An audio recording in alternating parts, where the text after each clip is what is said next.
अस्सलाम वालेकुम नाजरीन, मैं हूं जाहिद इरफान और आप देख रहे हैं चैनल डायबिटीज़।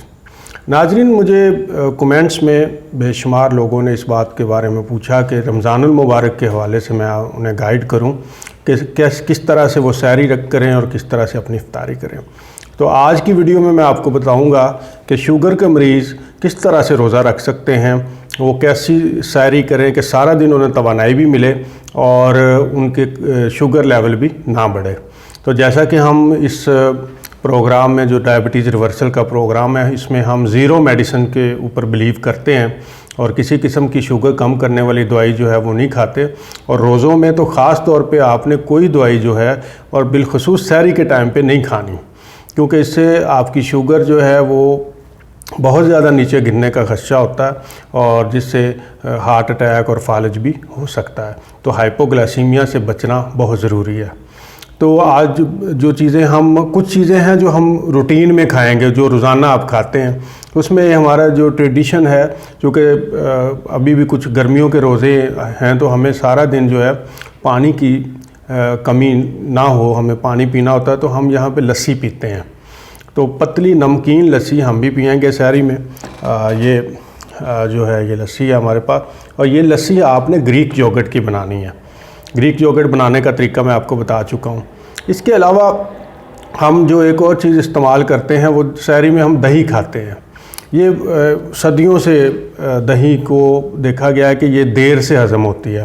तो दही एक तो हमें बहुत सारे न्यूट्रिएंट भी मुहैया करती है, दूसरा दही का काम ये होता है कि ये हमारे मैदे में रहती है, हमें भूख देर से लगती है।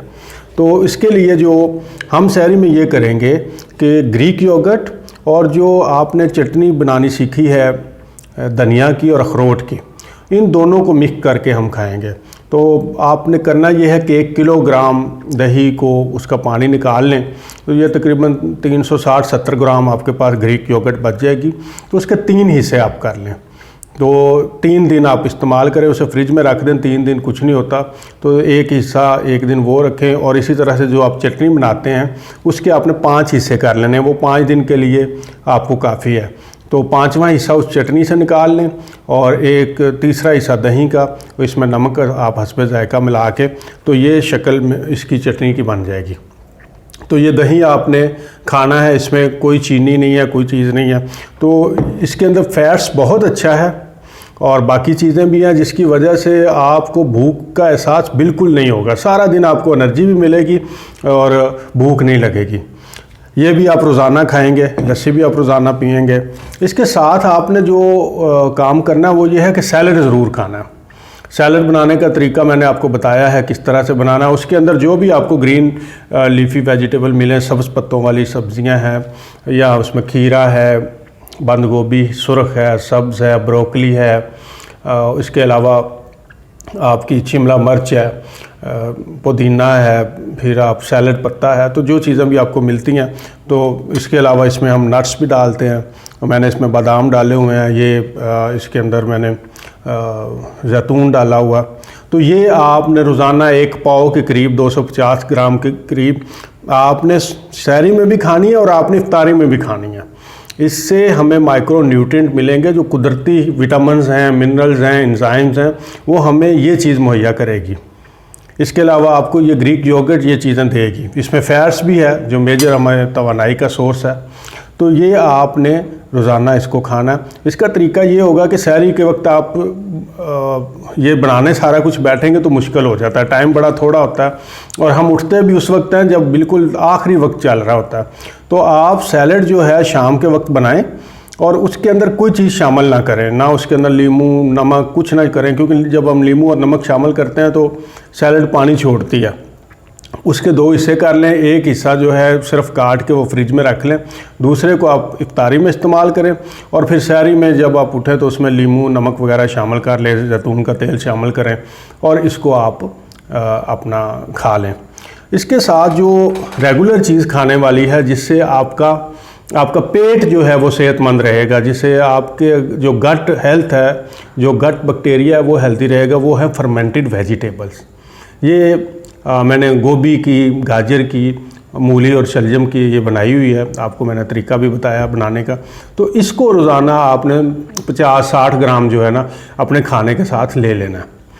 और इसके अलावा आप अगर फील करते हैं कि मुझे और न्यूट्रिएंट चाहिए, तो हड्डियों की यखनी ये भी आप रमज़ान के शुरू में बना लें। ये आपको 3 दफ़ा बनानी पड़ेगी। पहला अशरा आपका गुजर जाएगा, 2-3 किलो आप हड्डियाँ लेके आएँ, उसकी यखनी बना के फ्रिज में रख लें और रोज़ाना उसमें से निकालें, गर्म करके आप पी लें। सहरी में भी पी लें, इफ्तारी में भी पी लें। इससे सारा दिन आपको एनर्जी मिलती रहेगी। और इसमें वाटर भी ज़ाहिर है, वाटर का इंटेक भी होगा। पराठे नहीं खाने, रोटी नहीं खानी, चावल नहीं खाने।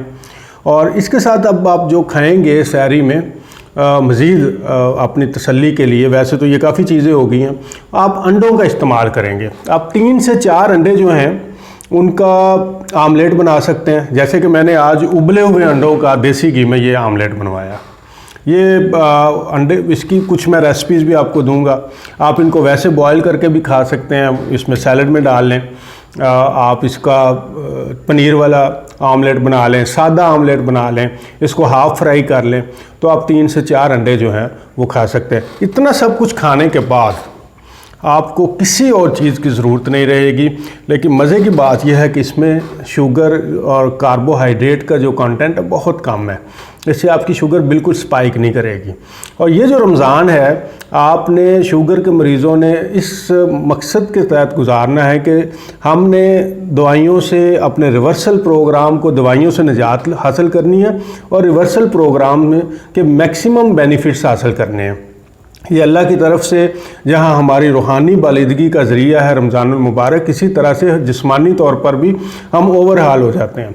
जिन लोगों का वज़न बहुत ज़्यादा बढ़ा हुआ है वो भी यही फॉलो करें और उनका वज़न बड़ी तेज़ी से कम होगा। और वो लोग जो रोज़ा नहीं रखते या रोज़ा नहीं रख पाते किसी वजह से, या डॉक्टर ने उनको मना किया हुआ है या कोई और मसला है, तो उनके लिए भी ये जो ग़िज़ाएँ हैं ये नाश्ते में इस्तेमाल करें। वो नाश्ता अपना इस तरह से करें और जो हम इफ्तारी का मेन्यू बताएंगे उसमें वो इफ्तारी कर लें। आने वाले अगले हफ्ते तक शुरू हो जाएगा रमज़ान, तो आप उससे पहले इसकी प्रैक्टिस कर लें। 1-2 रोज़े रखें। शबान के हवाले से नबी पाक सल्लल्लाहु अलैहि वसल्लम ने फरमाया था कि ये मेरा महीना है। तो हजूर का मामूल ये था कि आप बाकी महीनों से ज़्यादा शबान में बहुत ज़्यादा रोज़े रखते थे। तो आप इसकी प्रैक्टिस कर लें, नफली रोज़े रखें, 1-2 दिन सहरी में उठें, उसमें ये सारी चीज़ें बनाएं। आपको पता चल जाएगा कि आपके पास टाइम कितना है, कौन सी चीज़ आपने रेडीमेड रात को तैयार करके रखनी है, कौन सी चीज़ आपने सहरी के वक्त करनी है। ये 3-4 दिन जब आप प्रैक्टिस करेंगे तो ये चीज़ें स्मूथ हो जाएंगी। इसमें यखनी है ऑलरेडी आपके पास बनी हुई है, ये ग्रीक योगर्ट और चटनी है ये ऑलरेडी बनी हुई है। लस्सी आपने सुबह 2 चमचे इसके ग्रीक योगर्ट के एक जग में डालने हैं, ग्राइंड करें, ये लस्सी तैयार हो जाएगी। फर्मेंटेड वेजिटेबल आपने ऑलरेडी बना के रखी हुई हैं, सिर्फ निकाल के आपने करना है। सैलड जो है इसको आप रात को बनाएं, आधी आप इफ्तारी में इस्तेमाल करें, आधी सहरी में इस्तेमाल करें। सिर्फ एक आपने आमलेट बनाना है। ये देसी घी कोशिश करें कि देसी घी में बनाएं, मक्खन में बनाएं, या फिर आप सरसों के तेल में बना लें। कुकिंग ऑयल यूज़ नहीं करना। तो इस तरह से ये सहरी का जो मेन्यू है ये पूरा रमज़ान, इसमें बाकी चीज़ें सेम रहेंगी, सिर्फ जो आपका आमलेट है उसमें आप वैरायटी लाते हैं। तो इंशाल्लाह उम्मीद है कि आपको रमज़ानुल मुबारक की बरक़ात के साथ जिस्मानी तौर पर भी बीमारियों से निजात मिलेगी। चैनल को देखते रहिए, सब्सक्राइब कीजिए और पाकिस्तान से ज़ियाबीटस को ख़त्म करने में एक दूसरे का साथ दीजिए। अल्लाह हाफ़िज़।